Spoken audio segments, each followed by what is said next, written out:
I want to start off this video with a great quote from Plato.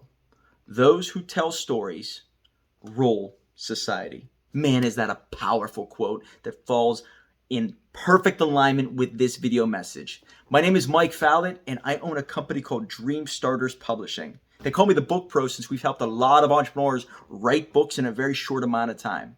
Book Lead Pro. If you take a look at that partnership that we have, book creation, lead generation, professional development, Book Lead Pro. Use your book to generate a lot of attention so you could keep telling stories to your audience, build common ground, and do great things together.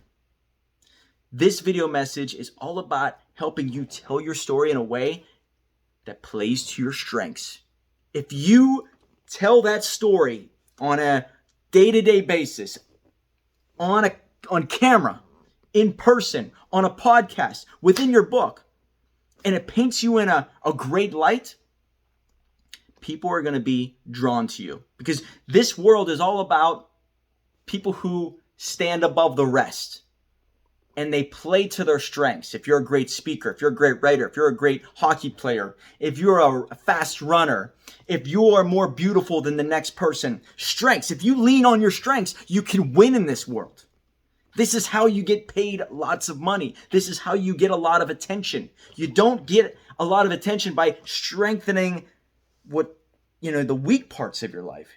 You get a lot of attention by being the greatest or being the best or standing above the rest by doing something that maybe comes naturally to you, or it's just something you've worked on, but it's your strength. You do it over and over and over and over, all of a sudden you get really good at it. The same thing happens with that one specific story that you are proud to share. If it paints you in a good light, if it makes you thrilled to be in that business, or if there's something that really resonates with your audience, with your readers, you need to keep saying it over and over and over. The more you do so in your book, you'll be better at it on podcasts. You'll be better at it when you're within a video series. It doesn't matter. You get faster, more fluid-like. You play to your strengths. It resonates with the right people. People look at you as the person for taxes or financial investing or real estate or motivation, or that person who is perfect at connecting with women or men or dog lovers or people who went through divorces. It doesn't matter. Your story, there's something that is extremely unique about you.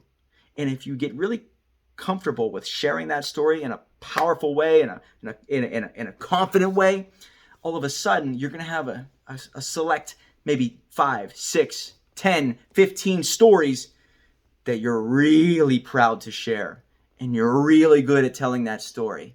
Going back to whenever I was a sales rep, there are a couple stories that would always come up whenever I was talking to a client. And there were some that I could just talk to these clients with, and potential clients, and just build common ground right away. There were like 3 or 4 common stories that I always bring up, and it just was an instant connector. I just leaned on those stories, and it worked because it allowed me to tell them who I was and allowed them to see who I really was, right? So there was that instant connection that could be done in a very short amount of time. Just a couple stories that I just loved telling people, where I came from, what I believed. These were my strengths, okay? When I told a certain story in a certain way, it became a strength of mine. So I leaned on it more and I got better at it. Same thing was in my books. I started to tell certain stories and I realized I could write a little bit easier, write a little bit faster. And then when I was on a podcast or up on stage, you just get faster and better at when you play to your strengths. When you're writing right now, this is a great little example. Start thinking of things that maybe you're talking about on a daily basis that you love talking about. Write those down. Or maybe if there's a story that means so much to you, that you could just get up on stage and just tell it right away without even thinking. Richard Branson always talks about how if you love what you do and you know where you're going, you really don't need to prepare a speech. You could just wing it because you just love it. You love talking about it. You love thinking about it. You could just go.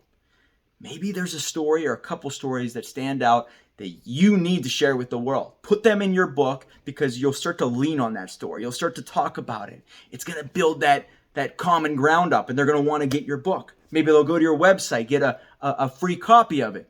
Speaking of which, if you go over to the show notes there, you'll be able to see maybe a free copy of my book, Attractive Story Selling, which highlights some of this and many other facets of story selling and storytelling. So hopefully this helps out. But what I want to tell you is that look back in your life, and maybe if there's a motivational speaker, a business entrepreneur, or someone that you've just been drawn to, maybe there's a story that you can just tell automatically about their life. I mean, I can think about stories of Ed Schoaf and Jim Rohn and Tony Robbins and Grant Cardone. A lot of these people, I know their stories. I guarantee they've said them thousands and thousands and thousands of times because it works, because it's a strength of theirs. It's they lean on it. You do that in your business, in your life, you're going to see incredible results. That's how you write a book, and that's how you sell your story. If you have any questions, comment down below. My name is Mike Fallat, and as you can see, I'm wearing a skeleton outfit. I'm not your average book person. I'm writing my 16th book called Bones of a Millionaire, so we're having some fun here at the holiday season of October. And if you have any questions or anything, comment down below. We're here for you.